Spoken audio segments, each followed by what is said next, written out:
Good morning, everyone. Welcome back to Being the Marshmallow, Living and Coping with PTSD.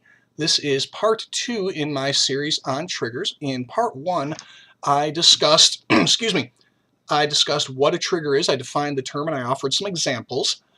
In this segment, I am going to speak more directly to the neurologically typical members of the audience, the people who don't themselves have PTSD or some other major mental illness, and explain to you not just the importance of why you need to know what triggers are and what our triggers are, but also why it is beneficial for you to do so and how you can help us once you do. Now, to begin with, when you learn that a person has PTSD, it is perfectly acceptable and perfectly polite to ask us, what are your triggers? Okay?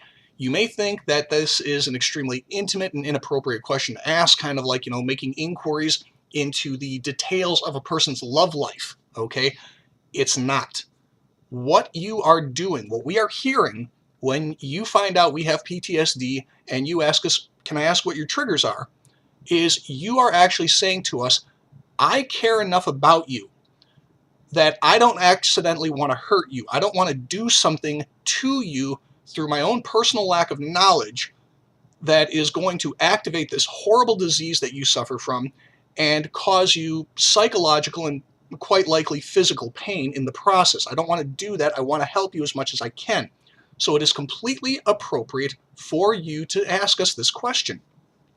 And having had a couple of people ask me that, I really take it as a good sign. I think that this is somebody that I can trust, and this is somebody that at least cares enough to make the effort, which frankly not everybody in society does when they find out you're mentally ill, and that's going to be a whole different post. So when a person tells you what their triggers are, there's a couple of things that you want to do. First thing you want to do is you want to listen actively, just like you would in any other conversation, and understand that they may not give you the entire list initially, okay? So what you want to do is you want to listen to them until they stop talking to you about this, okay? And you want to then give us a read back. So like if they say, well, my triggers are loud noises, smoke, and being snuck up on. Okay, so just so we're clear, smoke is an issue, don't sneak up on you, and loud noises are also kind of a problem. And we'll, okay, wow, they're actually listening. This is cool. And kind of keep that knowledge in the back of your head. And as much as is reasonable, modify, keep your behavior in line with that, just as you would with any other personal boundary. The same way you wouldn't, use sexist or racist language or try to serve a vegan a bacon cheeseburger, things like that. All right. At the same time, you want to keep this information in strictest confidence unless you have a really seriously compelling reason to do otherwise, okay? And I'm talking like a safety-related reason, a legal-related reason. You need to keep this in confidence because here's the thing. Even though I personally am a loudmouth and I really don't care who knows about the fact that I have PTSD, this is still a very private and a very personal matter for most of us, and it is, a very intensely internal fight that we're fighting. And I'll be honest with you, even though I have written a book on the subject, even though I have a WordPress blog on the subject, and even though I'm doing these videos, this is still not something that I tell everybody that I meet. Most of the jobs that I go out for, most of the employment opportunities that I pursue, I don't tell people in the interview process or in the first several weeks of my job that I have PTSD, because quite frankly, for the most part, it's really none of their business. And that's really how it is with most aspects of daily life. Most people, it's simply not their business that we have this, okay? And so if we are telling you that we have PTSD, we believe that there is a compelling reason to share this information with you. And if we haven't told this other person over here, it is because we have not had the same belief regarding that individual. So therefore, there is no need for you to go over to them and say, oh, hey, by the way, did you know Bob has PTSD and here's some of his triggers? At that point, you're betraying a confidence. okay? If you just go and do this and engage in this ex parte communication without checking with us first, that is a betrayal. And people who have PTSD, we typically have a very hard time trusting people because we have this, because we trusted the universe not to try to murder us, and one day it did, okay? And we just happened to get lucky and survive the experience. So don't go and tell people that, what we have told you without making sure that it's okay with us first. And if you feel the need to share this information with somebody else, give us a reason why. Explain, well, look, I'm your supervisor at work, and you've shared this information with me. I need to tell the assistant manager these things so he can modify your work assignments accordingly. Things like that. Give us a good logical reason before you go ahead and just unilaterally do this. So there's that. As far as how you can assist us once you know what our triggers are, there's a number of ways in which you can help us. Okay, the first thing that you can do is you can act as a second set of eyes for us, all right? My wife is absolutely brilliant at this. If we are out anywhere and for whatever reason I have my back to anything other than a wall, she will kind of keep an eye out for me on my behalf so that my head is not constantly on a swivel, constantly doing like this, all right? And you can just kind of keep us clued in on what may be coming in our direction. Just be very calm about it. Just, oh, hey, by the way, there's a guy coming, there's a guy coming up behind you, nothing to be alarmed about. He's just on his way to the bathroom, whatever.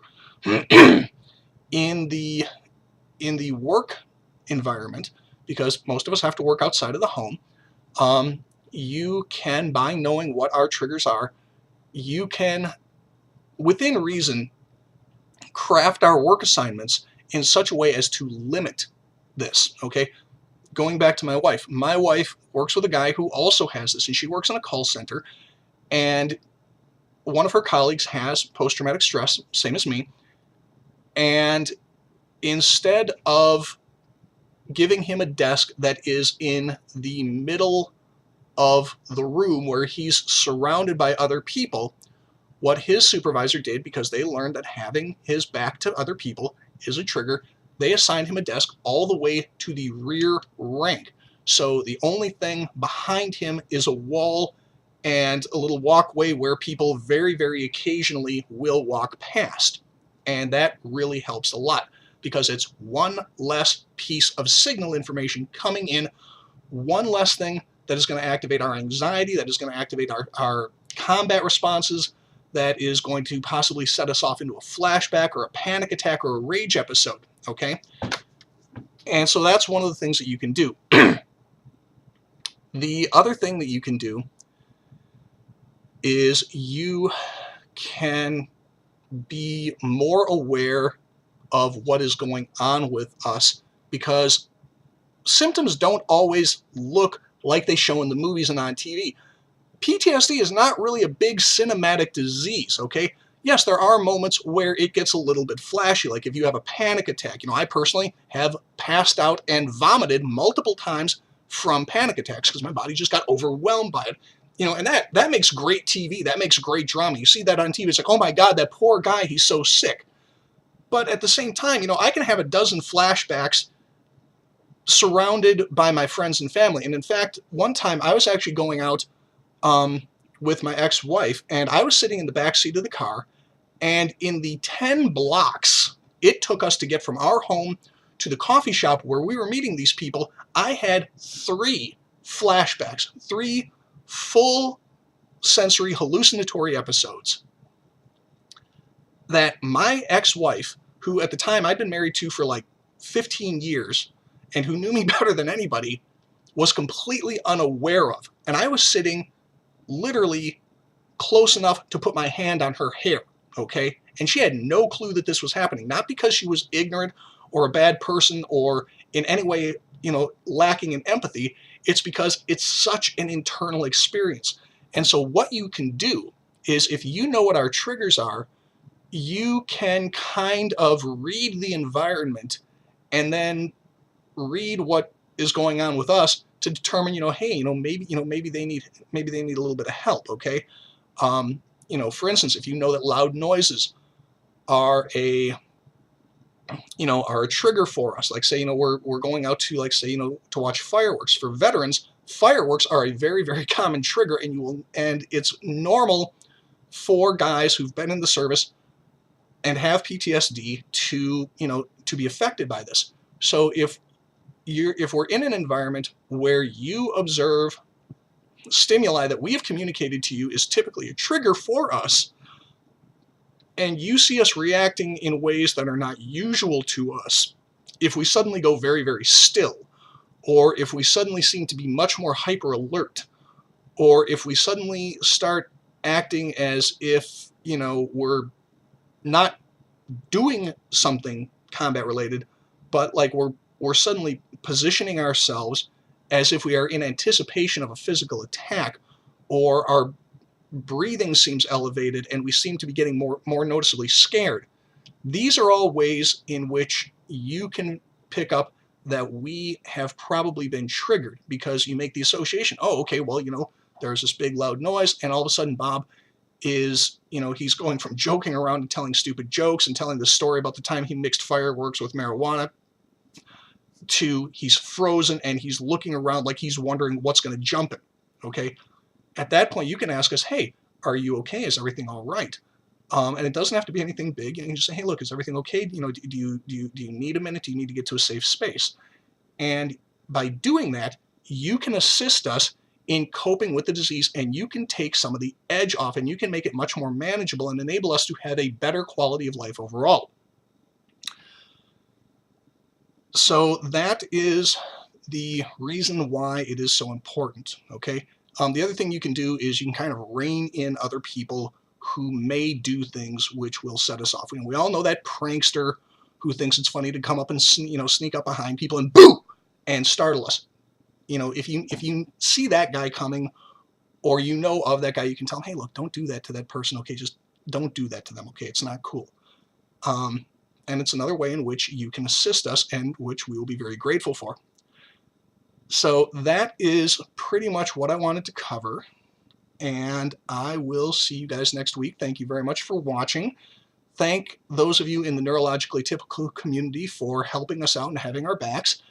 And if you like these videos, and if you find them helpful, please subscribe, please share, and please support me on Patreon. Have a wonderful day, and I will see you next time. Bye-bye.